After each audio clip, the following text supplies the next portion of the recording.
smart listener and smart people, selamat datang kembali di YouTube channel Smart FM Makassar dalam Smart Talk Special Edition bersama Helen Keller International. Dan ini adalah episode kedua dari Smart Talk kita bersama Helen Keller International. Setelah kemarin kita udah ngebahas nih soal child eye health, ini hari ini kita akan ngebahas yang lebih spesifik lagi soal screening tajam penglihatan di sekolah. Seperti apa screening itu kemudian berlangsung di sekolah dan mengecek sejauh mana kesehatan penglihatan pada anak-anak yang ada di sekolah. Nah, pastinya bersama Rifa Majid hari ini sudah hadir narasumber yang luar biasa dari 3 sektor yang berbeda-beda ya.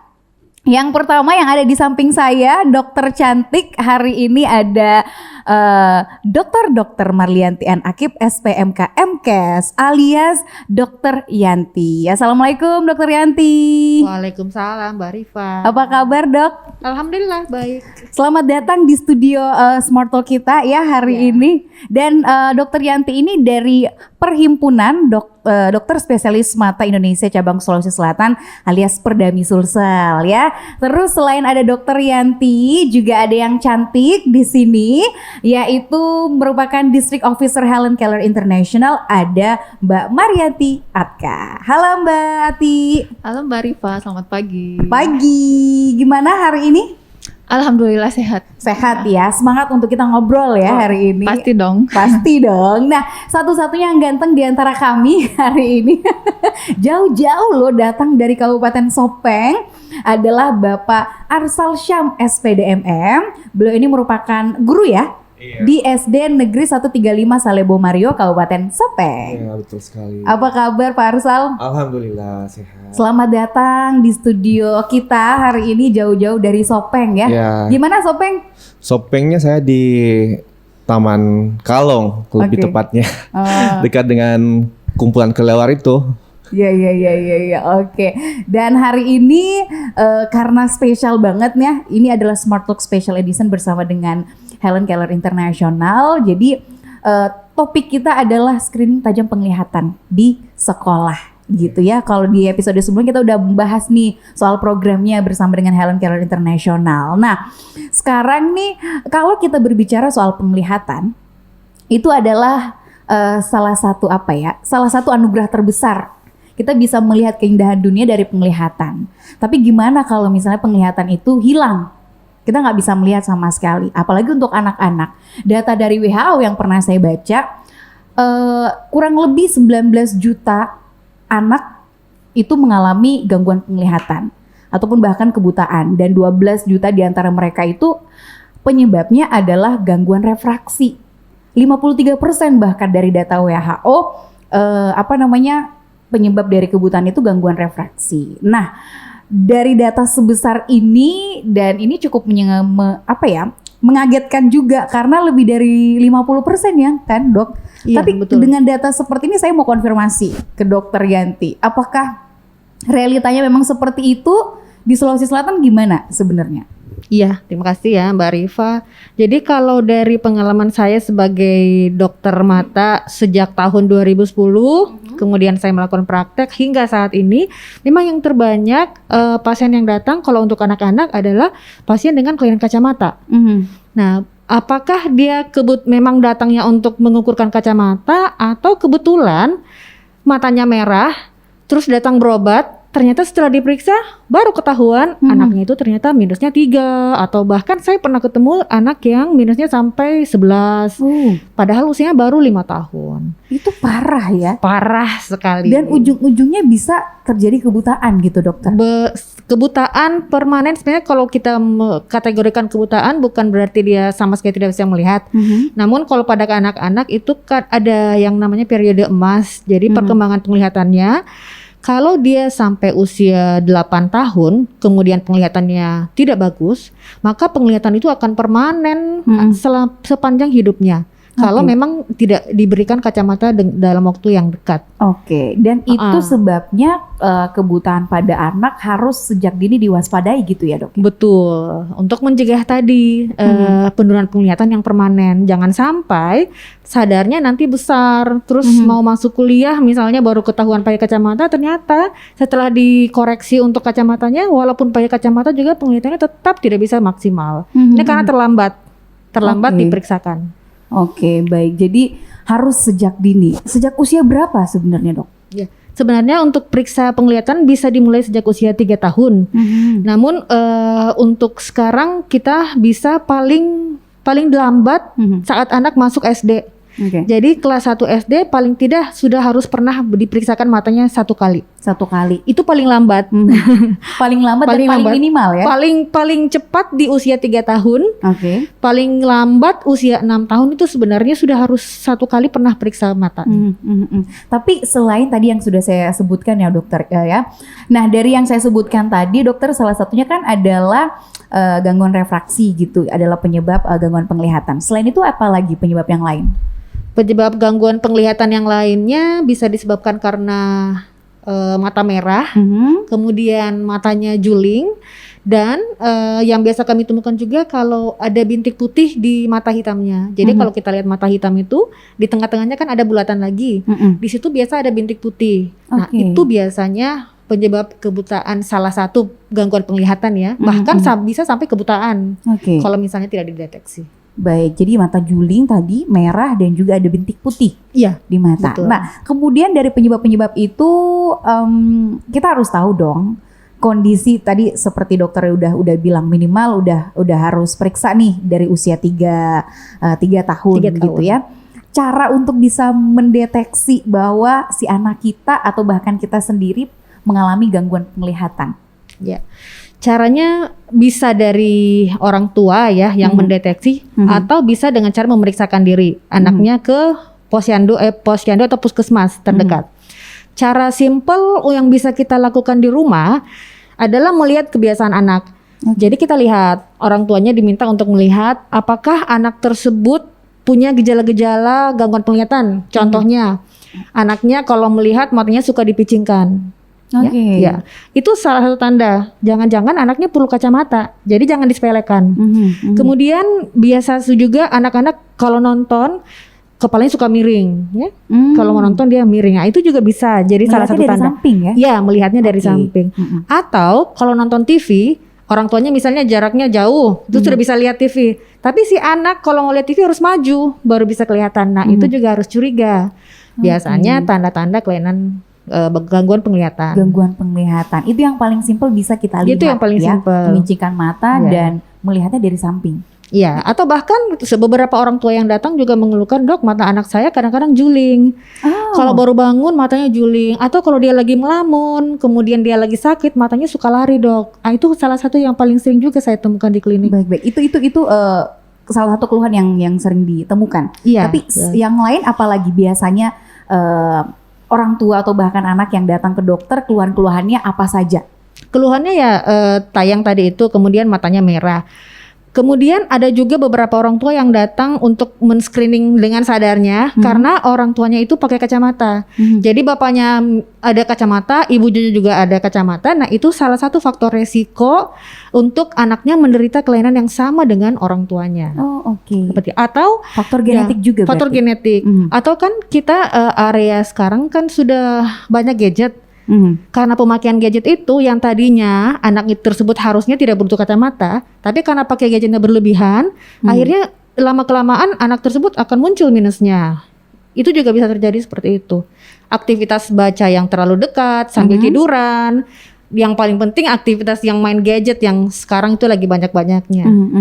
Itu yang paling sering. Jadi kalau misalnya anaknya udah keseringan ya bermain gadget, boleh langsung diperiksakan begitu atau di screening ya nggak sih? Iya betul, screening penglihatan. Nah, sesuai dengan topik kita hari ini, screening tajam penglihatan di sekolah. Gitu. Kenapa harus di sekolah? Mungkin Mbak Ati bisa menjelaskan kenapa kita harus melakukan screening tajam penglihatan itu di sekolah. Jadi untuk program pencegahan penyebab dan konsekuensi kebutaan pada anak di Sulawesi Selatan yang diselenggarakan oleh Helen Kellers International. Ini screeningnya itu kan ada 2 sebenarnya. Yang paling utama ada satunya ada di Posyandu, kemudian salah satunya lagi di sekolah. Nah, kalau untuk di sekolah kami mendasarkan pada Peraturan Menteri Kesehatan nomor 34 tahun 2016. Salah satu poinnya di situ menyebutkan bahwa untuk anak usia sekolah itu harus dan wajib untuk mendapatkan minimal untuk di screening. Yang di sini adalah salah satunya bukan hanya di pendengaran juga, tapi juga di penglihatan. Jadi memang harus ya, karena sudah ada peraturannya, bahkan dari Menteri Kesehatan langsung. Memang peserta didik harus mendapatkan screening. Permenkes ini adalah acuan bagi pemerintah daerah, baik itu di kabupaten kota, sebagai acuan bagi mereka untuk menyelenggarakan pelayanan kesehatan bagi setiap warga negara dengan standar minimalnya yang sudah diatur. Dan itu dikuatkan lagi dengan Permenkes lagi nomor 3 tahun 2019 tentang petunjuk teknisnya, ada semuanya di situ. Baik. Dari segi regulasi memang sudah jelas. Tapi bagaimana implikasinya? Kalau di Sulawesi Selatan sendiri, dari Mbak Ati melihat Helen Kellers melihat juga di kabupaten kota di Sulawesi Selatan ini seperti apa implikasinya? Apakah memang pelayanan kesehatan itu atau screening itu udah diberlakukan di sekolah-sekolah atau gimana? Iya, kalau yang selama ini terjadi screening yang dilakukan itu baru sampai screening pendengaran. Screening pendengaran menggunakan peralatan tertentu seperti garpu tala, kemudian screening misalnya status gizinya anak. Jadi puskesmas juga melakukan penjaringan seperti menimbang berat badannya, kemudian pemeriksaan gigi dan mulut, kemudian tanda-tanda vital yang lain kayak tekanan darah, denyut nadi, nafasnya kayak gimana gitu-gitu. Berarti baru pada saat Helen Kellers masuk begitu ya? Di tahun berapa itu? Kalau ini kan untuk program Helen Kellers ini ada 3 tahap untuk program pencegahan penyebab dan konsekuensi kebutaan pada anak. Tahun pertama itu mulai di tahun 2017. 2017, kemudian tahap kedua dimulai sekitar tahun 2019. Dan tahap ketiganya juga sih sebenarnya sama di situ, cuman berbeda kabupaten yang bisa dijangkau. Dan salah satu sekolah yang sudah menerapkan ini, melakukan screening tajam penglihatan itu adalah sekolahnya Parsyal ya, di SDN 135 Salebo Mario, Kabupaten Sopeng gitu ya. Nah, seperti apa proses screening yang dilakukan di sekolah dan respon dari pihak sekolah sendiri gimana? Terima kasih Mbak. Langkah awal yang kami lakukan setelah mendapatkan pelatihan screening dari Helen Kellers International ini, kami sebagai tim guru yang diutus untuk mengikuti pelatihan kembali ke sekolah, menyusun jadwal untuk screening setiap kelas. Nah, langkah awal setelah menyusun jadwal adalah memberitahukan kelas dengan cara memberikan arahan seperti mencuci tangan sebelum memulai screening.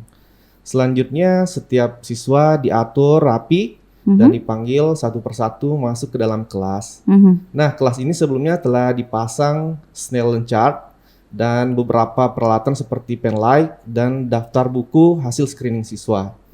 Nah, selanjutnya guru lain mencatat dan guru yang bertugas untuk menunjuk huruf pada Snellen chart juga melakukan tugasnya.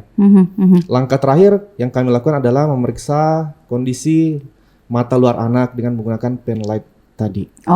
Baik. Berarti memang yang bertugas langsung adalah guru. Iya, betul. Semua guru di sekolah itu atau hanya guru-guru yang mengikuti pelatihan saja? Ya, yang hanya ditugaskan mengikuti pelatihan. Ada berapa orang guru kalau di sekolahnya Pak Arso? Di sekolah saya ini hanya ditugaskan 2 orang guru. Dengan siswa dari kelas berapa sampai kelas berapa? Dari kelas siswa kelas 1 sampai kelas 6. 1 sampai 6 ya, karena tadi dokter udah menjelaskan juga ya. Nah, sejauh ini respon dari sekolah dan juga murid-murid ketika dilakukan screening tajam penglihatan tersebut. Alhamdulillah sekolah sangat antusias dengan adanya pelatihan screening dari Helen Kellers International ini. Begitupun dengan dari siswa dan guru pribadi sendiri. Kami sangat merespon positif karena dengan adanya pelatihan ini, kami bisa melakukan screening mandiri di sekolah. Bahkan kami berharap bisa melakukan kegiatan ini setiap tahun, pergantian tahun ajaran. Karena betul-betul manfaat yang kami rasakan sangat luar biasa. Dan banyak juga pastinya ya murid-murid yang akhirnya terdeteksi ternyata dia mengalami gangguan penglihatan begitu Pak ya? Betul sekali Mbak. Oke, baik. Nah, dari yang sudah dilakukan oleh sekolah gitu ya, porsinya sebenarnya gimana nih Mbak Ati? Lebih banyak di mana dilakukan screening, di sekolah kah atau di posyandu sebaiknya? Iya, makasih Mbak. Jadi seperti yang saya jelaskan tadi bahwa memang ada 2 sasaran utama dari program pencegahan penyebab dan konsekuensi kebutaan pada anak ini. Yang pertamanya di posyandu dan yang keduanya adalah di sekolah.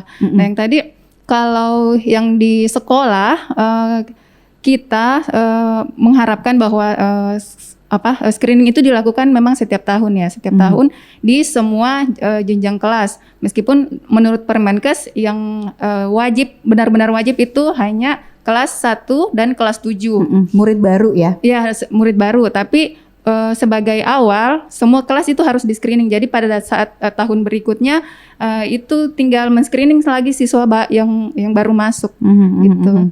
Mungkin nanti akan ditambahkan juga oleh Dokter Yanti soal Oke, baik. Nah, dokter tadi kan sudah disampaikan bahwa di Permenkes sendiri sudah diatur sedemikian rupa.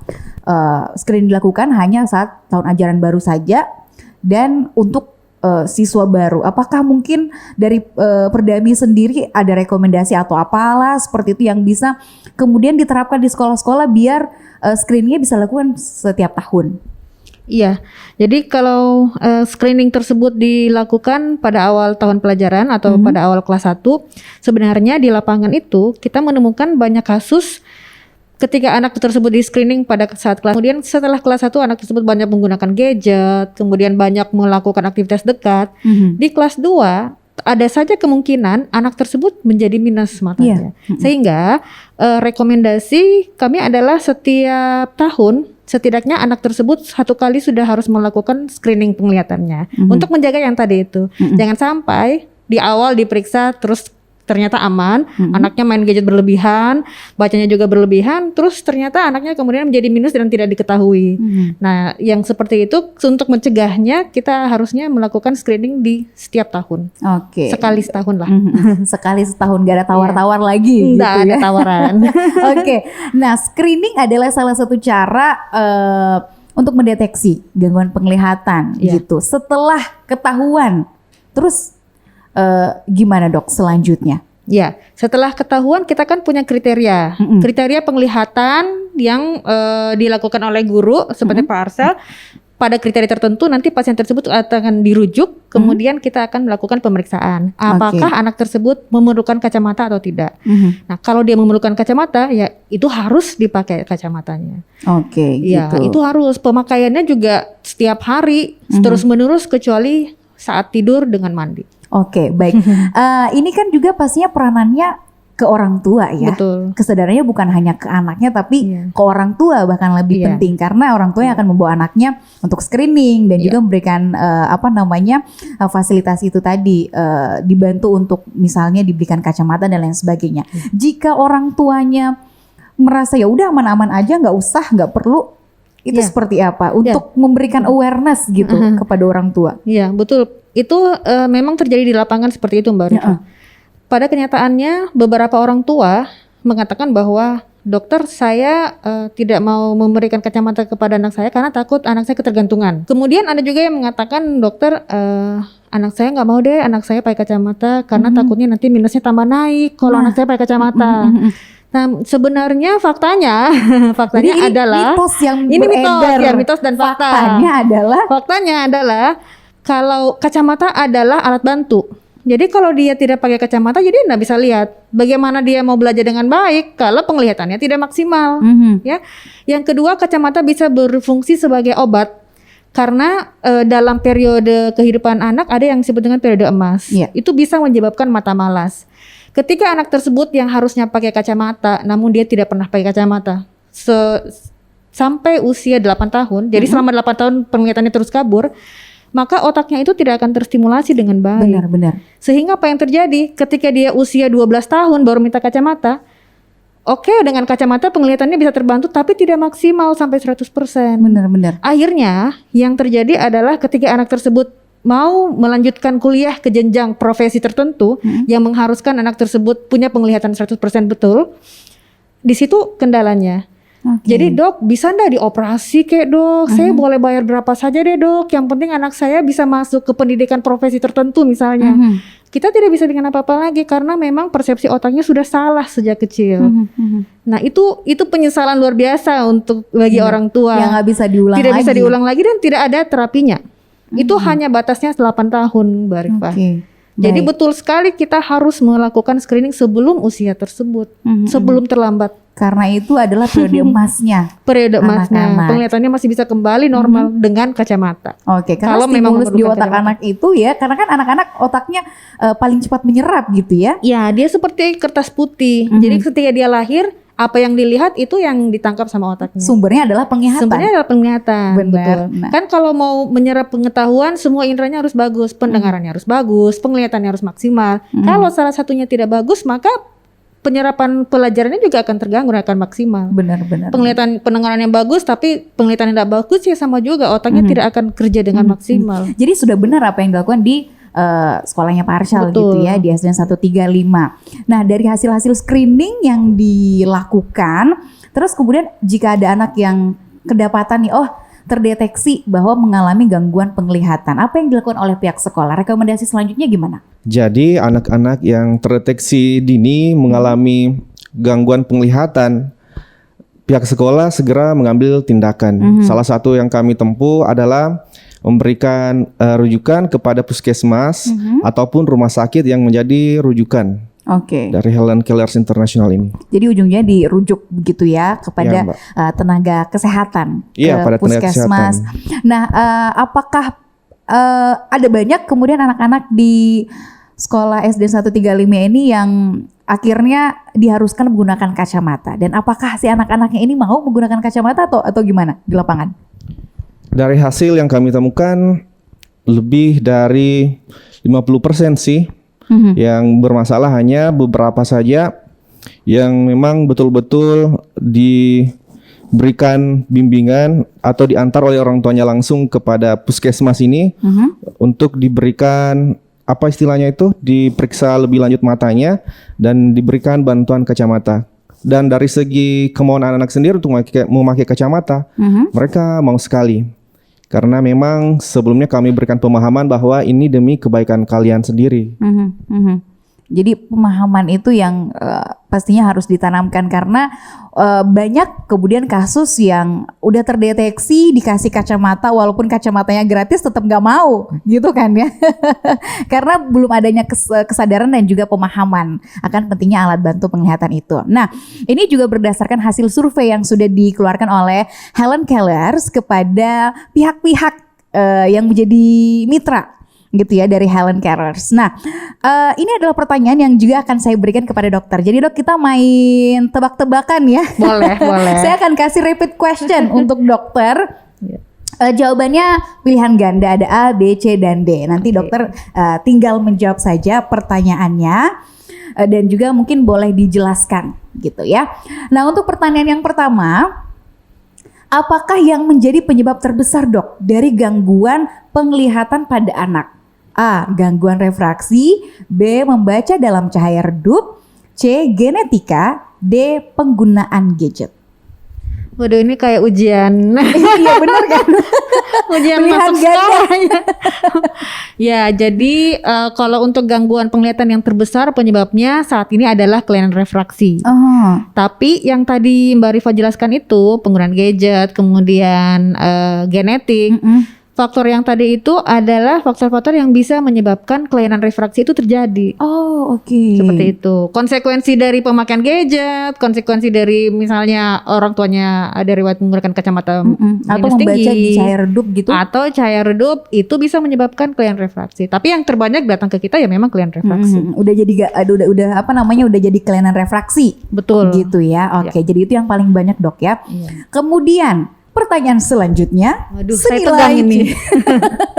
Gak ada nilainya, kayak kuis gitu ya. Bagaimana Anda dapat mengklasifikasikan gangguan penglihatan?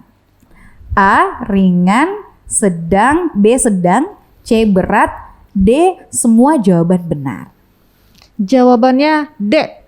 D. Semua Ya, jawaban semua benar. jawaban Jadi benar. gangguan penglihatan ada sedang, ada berat gitu ya, Ya, ada ringan. Betul. Oke, ini ada 3. ada korelasinya dengan pertanyaan selanjutnya, dokter. Ya. Apa itu gangguan penglihatan ringan? Ya. Nah, A. Penglihatan kurang dari 6/60. B. Penglihatan lebih baik dari 6/60, tetapi lebih buruk dari 6/18. C. Penglihatan lebih baik dari 6/18, tetapi lebih buruk dari 6/6. D. Semua jawaban benar. Salah. Semua jawaban salah. Ya, jawabannya C. Jadi kalau tajam penglihatan, gangguan penglihatan yang ringan, levelnya di bawah visus 6/18, tapi lebih buruk dari visus normal 6/6. Ya. Oke, Jadi itu jawabannya untuk C. ringan. Kalau untuk yang sedang, Ya.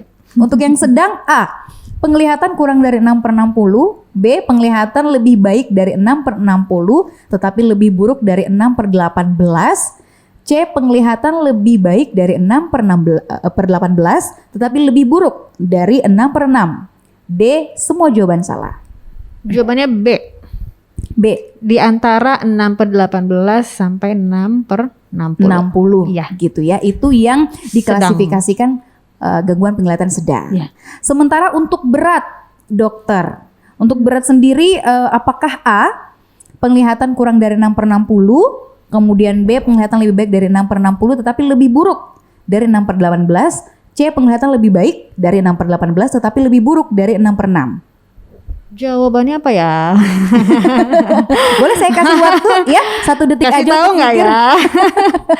Jawabannya A. Oke, Iya, A. kurang dari 6/60. Penglihatan kurang dari 6/60. Jadi itu klasifikasinya gitu ya. Itu masuk ke berat. Untuk berat Iya. gitu. Nah, kemudian ketika melakukan screening, berapa batas tajam penglihatan untuk dinyatakan lulus screening, dokter?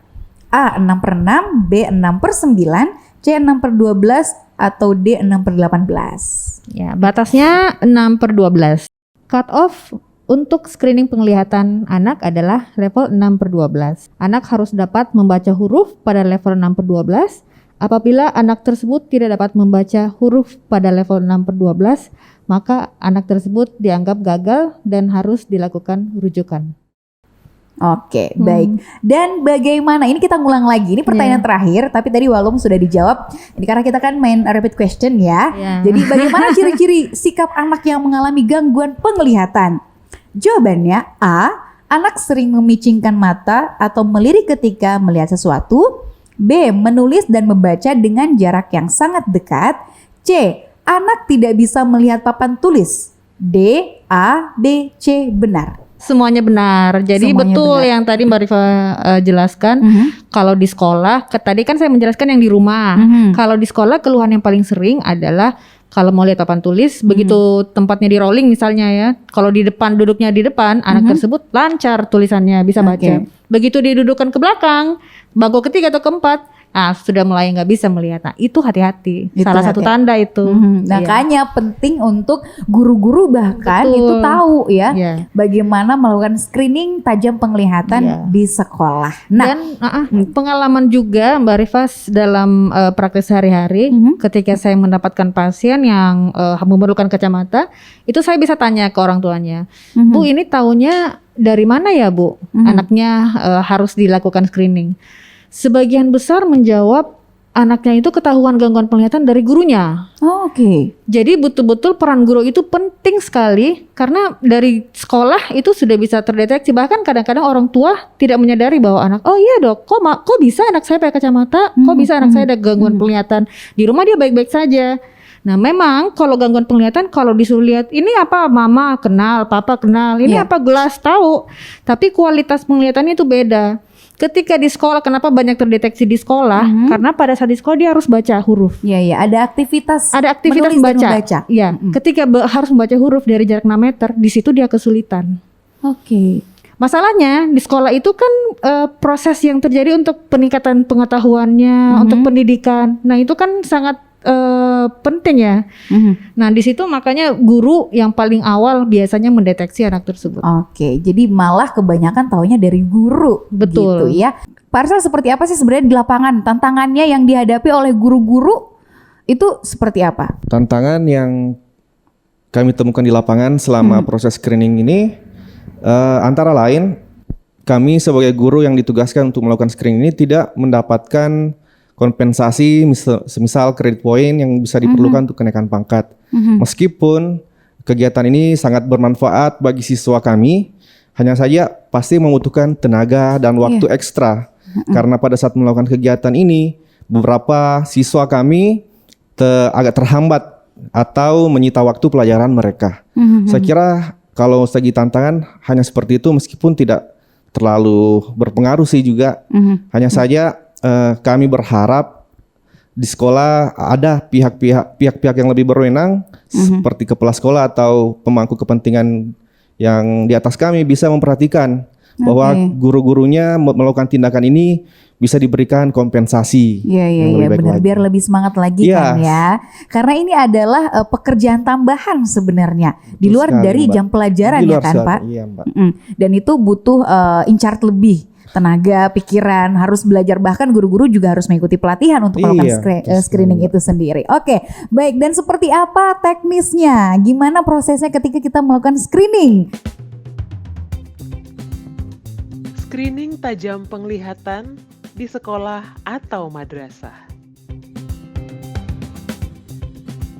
Bahan yang disiapkan: lembar Snellen ringkas, penlight, meteran atau pita sepanjang 6 meter, lakban, dan lembar pencatatan. Siapkan ruang yang memadai dengan cahaya yang cukup. Tempelkan lembar Snellen di dinding. Sebaiknya, lembar Snellen ditempelkan pada sisi dinding yang kosong. Ukur jarak sejauh 6 meter menggunakan pita atau meteran.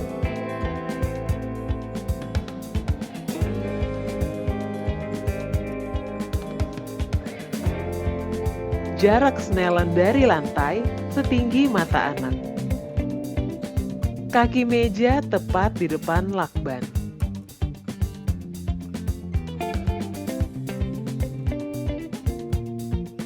Proses screening.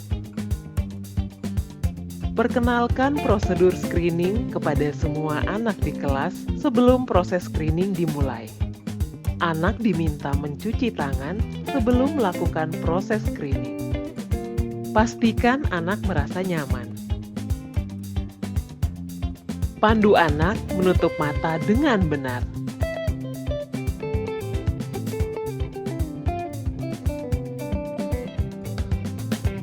Sampaikan kepada anak jika tidak bisa melihat abjad yang ditunjuk, dia harus mengatakan tidak atau menggelengkan kepala. Tanyakan informasi sesuai yang tertera di lembar pencatatan. Mintalah anak menutup mata dan menyebutkan abjad yang ditunjuk. Lakukan pemeriksaan mata kiri dengan menutup mata kanan. Jika anak tidak bisa menyebut abjad yang ditunjuk, tanpa menunggu, guru langsung menunjuk abjad selanjutnya. Lakukan pemeriksaan mata kanan dengan menutup mata kiri. Lanjutkan pemeriksaan mata luar menggunakan penlight. Sinari dahi. Perhatikan titik jatuh cahaya. Perhatikan apakah ada kelainan pada kelopak atau mata anak. Sinari mata dari samping dan perhatikan reaksi pupil pada masing-masing mata.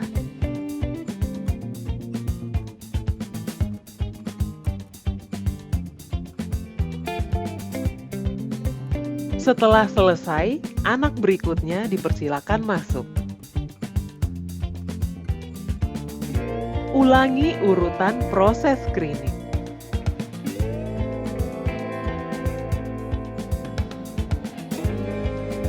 Hindari hal berikut selama proses screening. membungkuk dan atau memicingkan mata. Jari atau telapak menekan mata. Mengintip atau melihat di antara sela jari. Menutupi huruf.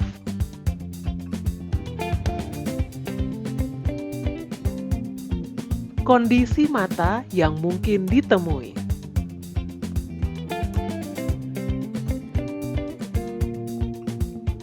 Tapi kalau temuan di lapangan itu seperti apa sih sebenarnya Mbak Ati dari Helen Keller sendiri melihat? Selama menjalankan kegiatan screening tajam penglihatan ini, ada beberapa temuan yang cukup mengejutkan sebenarnya, termasuk untuk ke anak-anaknya sendiri. Jadi pada saat screening di sekolah, sering sekali mendapati anak yang menangis karena tiba-tiba tahu bahwa dirinya mengalami gangguan penglihatan yang sebelumnya. Shock gitu ya? Iya benar sekali Mbak. Okay. Dia tidak menyadari bahwa selama ini dirinya mengalami gangguan penglihatan, tapi begitu dites dengan tadi praktek menutup salah satu matanya, nah dia itu baru sadar bahwa dia sebenarnya punya gangguan penglihatan seperti itu. Kemudian ada juga anak yang mengalami mono eye misalnya, punya salah satu mata yang bisa berfungsi dengan normal, tapi untuk refraksinya itu normal. Mata satunya memang tidak berfungsi, tapi yang satunya itu bisa melihat dengan baik, bahkan lebih bisa melihat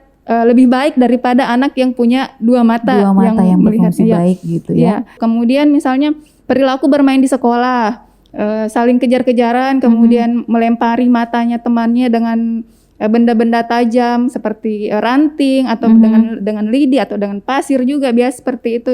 Dan itu yang semuanya yang menyebabkan gangguan penglihatan pada akhirnya yang susah sekali untuk dikoreksi kemudian. Melihat responnya, ini yang harus kemudian kita tahu nih.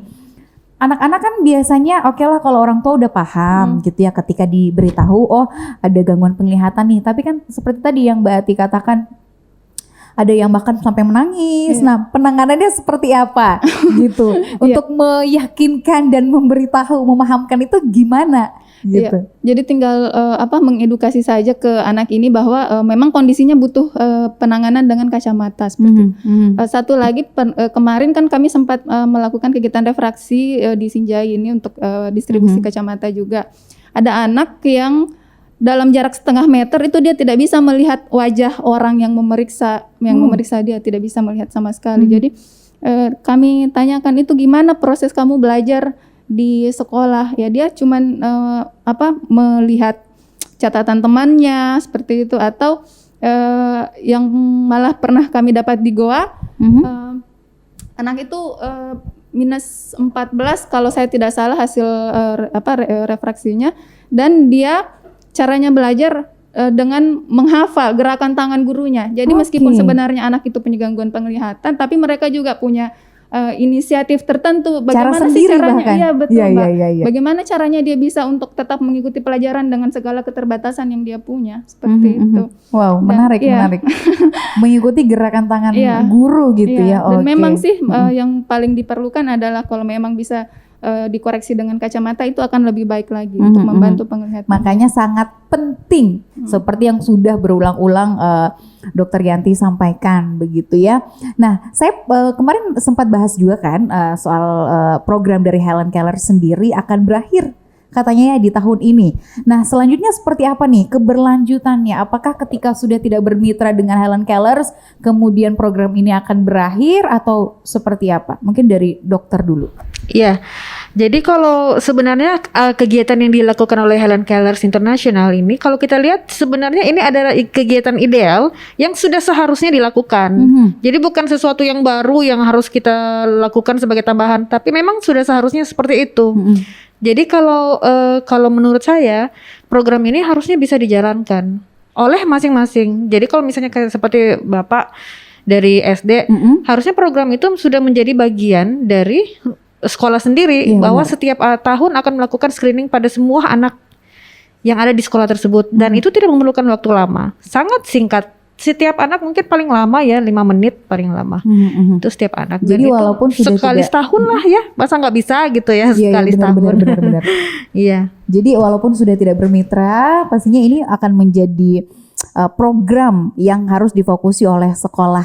Betul. Begitu ya. Oke. Dari pihak sekolah sendiri seperti apa Pak Arsyal? Apakah memang sudah merencanakan keberlanjutan ini dari pihak sekolah atau bagaimana? Kami berharap seperti kata pepatah mati satu tumbuh seribu.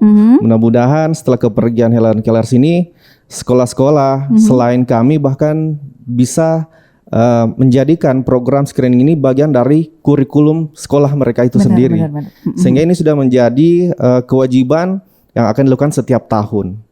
Meskipun tanpa bantuan dari pihak-pihak, sekolah sendiri saya yakin bisa secara mandiri melakukan screening tersebut. Iya, karena kan guru-gurunya sudah terlatih istilahnya ya, udah tahu teknisnya seperti apa. Tinggal keberlanjutannya yang benar-benar seperti yang Bapak harapkan tadi. Semoga bisa masuk dalam kurikulum begitu ya, dan menjadi wajib untuk dilakukan setiap tahun. Ketika misalnya di hari pertama masuk sekolah, mungkin hari pertama masuk sekolah setelah libur lakukan screening dulu baru mulai pelajaran gitu ya.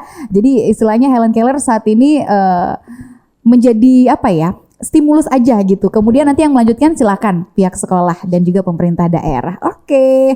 Nah, itu dia tadi obrolan kita hari ini bersama dengan Dr. Yanti, Mbak Ati dan juga Pak Arsyal. Semoga bermanfaat ya dan pastinya memberikan pencerahan untuk kita bahwa betapa penting screening itu dilakukan ya. Saat ini di sekolah juga sudah dilakukan dan pastinya ini juga bukan hanya di sekolah tapi kita dengan sadarnya sebagai individu dan juga orang tua ya untuk bisa memeriksakan kesehatan mata anak di setiap tahunnya paling minimal gitu ya. Dan terima kasih untuk smart listener dan juga smart people yang sudah menyaksikan obrolan kita hari ini. Jangan lupa untuk subscribe channel YouTube Smart FM Makassar untuk tahu episode-episode terbaru dari Smart Talk Special Edition bersama dengan Helen Keller International. Saya Rifa Majid pamit, sukses untuk Anda, sampai jumpa di episode selanjutnya.